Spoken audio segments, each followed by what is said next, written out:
Hey guys, welcome back to my channel. आप सुन रहे थे मेरे साथ लव यू जिंदगी भाग 32। कुकू को वहां देखकर मोंटी और रुचिका दोनों एक दूसरे से दूर हटे और मोंटी ने कहा, यहाँ बड़ा बुजुर्ग कौन है? मैं। और कौन? अब आप दोनों के झगड़े खत्म होने के इंतजार में मेरी उम्र तो निकली जा रही है ना। कुकू ने मोंटी और रुचिका की तरफ आते हुए कहा। रुचिका ने कुकू का कान पकड़ा और मरोड़ते हुए कहा, बहुत ज्यादा जबान चल रही है तुम्हारी। अरे दी छोड़ो, मैं तो बस मजाक कर रही हूँ, कुकू ने कहा। मोंटी ने रुचिका से कुकू को दूर किया और कहा, ए रुचिका, मेरी प्यारी साली को परेशान करना बंद करो तुम। कुकू ने सुना तो मोंटी के सीने से लगी और रुचिका को चिढ़ाते हुए अंगूठा दिखा दिया। रुचिका मुस्कुरा उठी। मोंटी के साथ कुकू का अच्छा बॉन्ड देखकर रुचिका को अच्छा लग रहा था। पापा ने आप दोनों को बुलाया है, मैं यही कहने आई थी, कुकू ने मोंटी से दूर होकर कहा। मोंटी ने रुचिका की तरफ देखा तो रुचिका ने आंखों ही आंखों में मोंटी से उसके और रिश्ते के सुलझने का इशारा किया। कुकू मोंटी और रुचिका के साथ हॉल की तरफ बढ़ गई। मोंटी और रुचिका कुकू के पीछे चल रहे थे। चलते चलते सहसा ही मोंटिका ने रुचिका का हाथ थाम लिया। रुचि का दिल धड़क उठा। पति पत्नी थे, लेकिन प्यार के ये मीठे एहसास आज भी दोनों का दिल धड़का ही देते थे। तीनों हॉल में चले आए। रुचिका एक तरफ खड़ी हो गई और मोंटी रुचिका के पापा के कहने पर आकर सोफे पर बैठ गया। कचौड़ियां बन चुकी थी और साथ ही एक बार फिर कचौड़ियों के साथ चाय तैयार थी। रुचिका के पापा ने प्लेट उठाकर मोंटी के पापा को दी और दूसरी प्लेट उठाकर मोंटी की तरफ बढ़ाकर कहा, गुस्से में मैंने आपसे जो भी भला बुरा कहा उसके लिए मैं आपसे माफी चाहता हूँ बेटा। बेटी का बाप होना तो उसे तकलीफ में नहीं देख पाया। मोंटी ने सुना तो उसने प्लेट नीचे रखी और उनके हाथों को थामकर कहा, आप मुझे शर्मिंदा कर रहे हैं पापा। आपने जो किया सही किया, मेरी गलती है, मैं गुस्सा होकर चला गया, मुझे माफ कर दीजिए।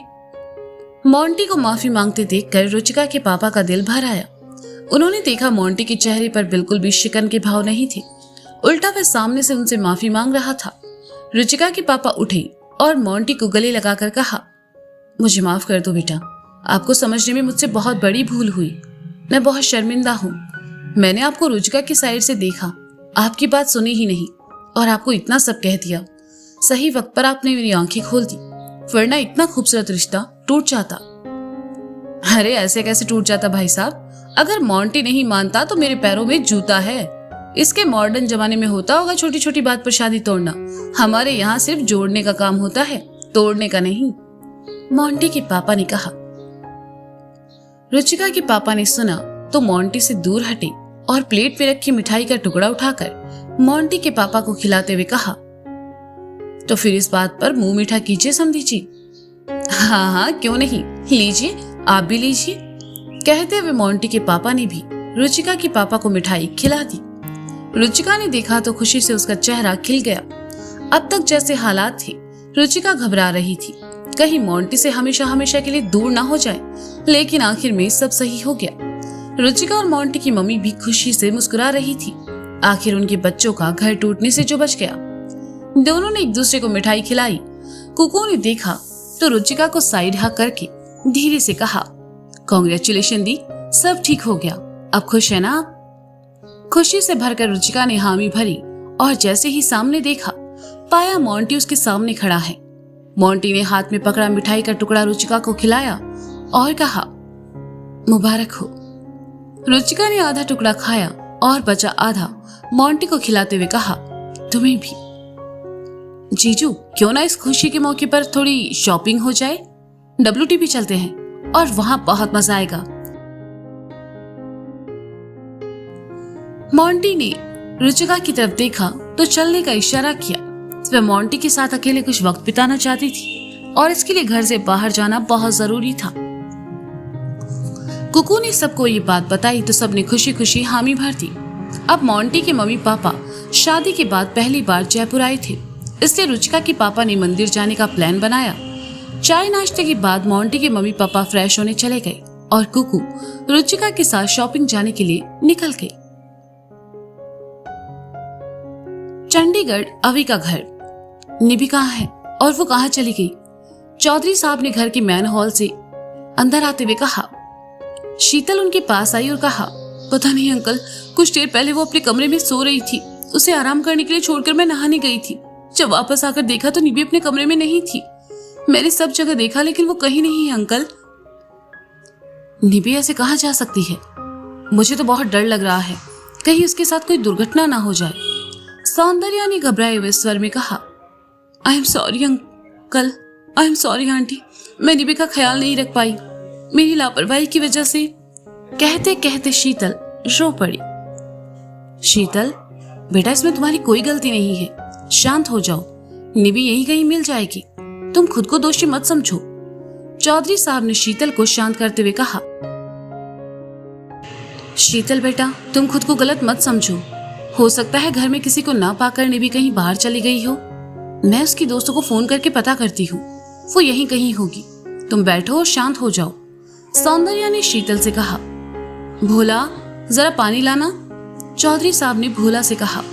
अगले ही पल एक ग्लास पानी लेकर भोला आया और शीतल की तरफ बढ़ा दिया। शीतल ने ग्लास लिया और पानी पीकर साइड रख दिया। वह अब थोड़ी शांत थी। चौधरी साहब सौंदर्या की तरफ पलटे और कहा, सौंदर्या, तुम आसपास रहने वाली निबी की दोस्तों से पूछो, मैं कुछ लोगों को निबी की जानकारी देता हूँ। भोला, गार्ड से कहो कि पूरा एरिया देखे, निबी का पता लगाए।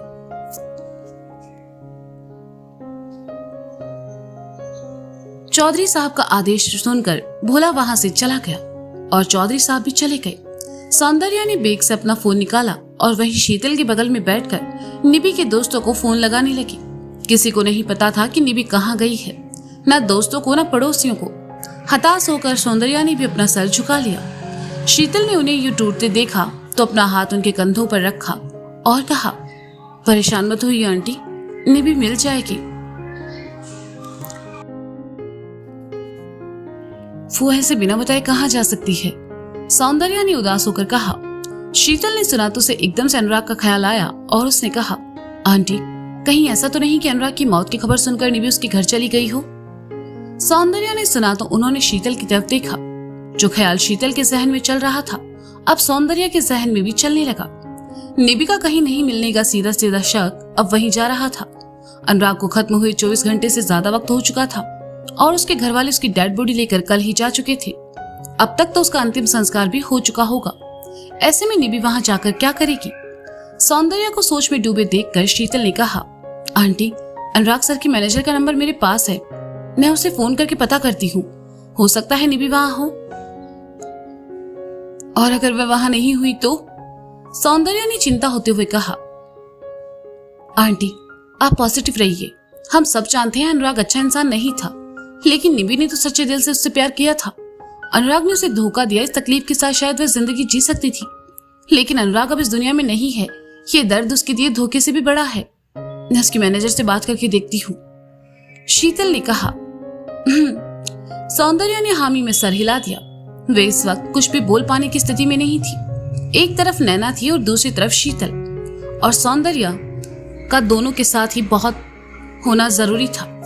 मायूस होकर सौंदर्या ने अपना चेहरा अपने हाथों में छुपा लिया। शीतल ने अनुराग की मैनेजर से बात की और सौंदर्या के पास आकर कहा, आंटी, मैंने उन्हें फोन किया है, उन्हें भी आज ही अनुराग के घर के बारे में पता चला है। वो अभी रास्ते में है, उनके घर ही जा रही है। मैंने उसे निबी के बारे में बताया है, जैसे कुछ पता चलता है वो मुझे फोन करेंगी। सौंदर्या ने मायूसी से हामी में अपनी गर्दन हिला दी। शीतल उनके बगल में आ बैठी और कहा, नैना कैसी है? वो घर कब तक आएगी? नैना अब ठीक है, विहान ने कहा है कल वो घर आ सकती है, लेकिन नैना को ऐसे हाल में देखकर विपिन जी बहुत टूट गए हैं। सौंदर्या ने उदासी भरे स्वर में कहा। शीतल ने सुना तो वह भी उदास हो गई और कहा, ये तो होना ही था आंटी, अंकल नैना से बहुत प्यार करते हैं, वे उसे ऐसी किसी भी सिचुएशन में नहीं देख सकते, बस नैना ठीक होकर वापस आ जाए। सौंदर्या निबी का पता चल गया है, मैंने पता किया है कि वो आज सुबह की बस से दिल्ली गई है, लेकिन वो दिल्ली क्यों गई है? चौधरी साहब ने हॉल में आते हुए कहा, आंटी, मेरा शक सही था, निबी जरूर अनुराग के घर गई है। शीतल ने कहा, हमें दिल्ली के लिए निकलना होगा, कहीं निबी के अचानक वहां जाने से कोई परेशानी खड़ी ना हो जाए। चौधरी साहब ने कहा। कैसी परेशानी डैड? तभी अवी की आवाज सबके कानों में पड़ी। अवी नैना की पुरानी रिपोर्ट्स लेने घर आया था, लेकिन अपनी मम्मी पापा और शीतल को हॉल में परेशान देखकर उनके पास चला आया। अवी को वहां देखकर सभी खामोश हो गए। अवी उनकी तरफ आया और कहा, क्या बात है, आप लोग इतना परेशान क्यों हैं? निबी ठीक है ना? चौधरी साहब ने अवी को सब बताया तो अवी का सर घूमने लगा। निबी का अचानक दिल्ली चले जाना उसे सही नहीं लग रहा था। निबी वहां किसी बड़ी मुसीबत में फंस सकती थी और यही सोचकर अवी का दिल बैठा जा रहा था। उसने अपने पापा और सौंदर्या को देखा और कहा, आप लोग चिंता मत कीजिए, मैं अभी दिल्ली के लिए निकल रहा हूं। मैं निबी को वापस लेकर आऊंगा।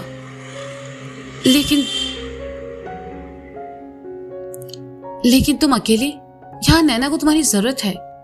सौंदर्या ने कहा, मॉम, नैना के साथ उसके मम्मी पापा हैं और आप सब भी है ना।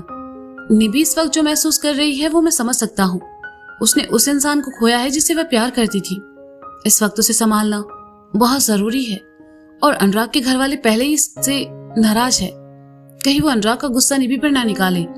मैं अभी निकलता हूँ। कहते हुए अभी जैसे ही जाने को हुआ, सौंदर्या ने उसकी कलाई पकड़कर उसे रोकते हुए कहा, मैं भी साथ चलती हूँ। मॉम, लेकिन आप? अवी ने उन्हें मना करना चाहा, लेकिन सौंदर्या ने आंखों में आंसू भरकर कहा, प्लीज अवी, वो मेरी बेटी है। सौंदर्या की आंखों में आंसू देखकर अभी उन्हें ना नहीं बोल पाया और साथ लेकर चला गया। चौधरी साहब सोफे पर आ बैठे। वे उदास हो गए। हंसते खेलते घर में एकदम से तकलीफ के बादल घिर आए थे जो किसी भी वक्त बरसने को तैयार थे।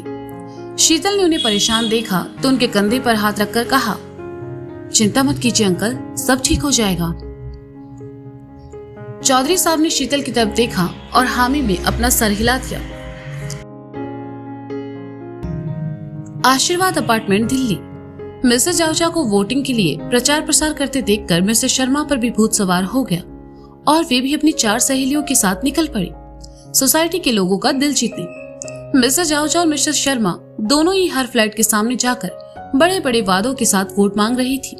एक वक्त ऐसा आया जब सोसाइटी का आखिरी घर बचा था और मिसेस शर्मा और मिसेस आहूजा अपनी फोर्स को लेकर एक साथ उस फ्लैट के सामने पहुंची।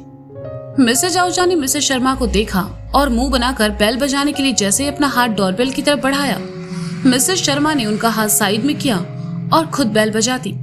ये देखकर मिसेस आहूजा गुस्से से भुनभुना उठी। वह मिसेस शर्मा से कुछ कहती, इससे पहले ही फ्लैट का दरवाजा खुला और उसमें रहने वाले अरोड़ा जी अपनी पत्नी के साथ बाहर आए। उन्हें देखते ही मिसेस आहूजा ने एकदम से अपना मिजाज बदला और मिसेस शर्मा के बोलने से पहले बड़े प्यार से कहा, नमस्ते मिस्टर एंड मिसेस अरोड़ा, कैसे हैं आप लोग? आप लोग कल सोसाइटी की मीटिंग में नहीं आए? खैर छोड़िए, आपकी जानकारी के लिए बता दूं कि इस बार सोसाइटी के लीडर के लिए मैंने अपना नाम दिया है और मैं चाहती हूँ आप लोग अपना प्यार और साथ बनाए रखें। लेकिन उससे पहले मैं आपको मेरे लीडर बनने के फायदे बता दूं ताकि आप अपना वोट गलत जगह बर्बाद ना करें। कहते हुए मिसेस आहूजा ने एक तीखी मुस्कान के साथ मिसेस शर्मा को देखा और मिसेस शर्मा खामोशी से उन्हें देखती रही। उनके मन में इस वक्त क्या चल रहा था ये तो बस वही जानती थी। तो दोस्तों, ये था लव यू जिंदगी भाग 32। इसका अगला भाग आप जल्द ही सुनेंगे। तब तक के लिए शुक्रिया, बाय बाय, अपना ख्याल रखिए और हाँ, सुनते रहे लव यू जिंदगी मेरे साथ। Bye bye.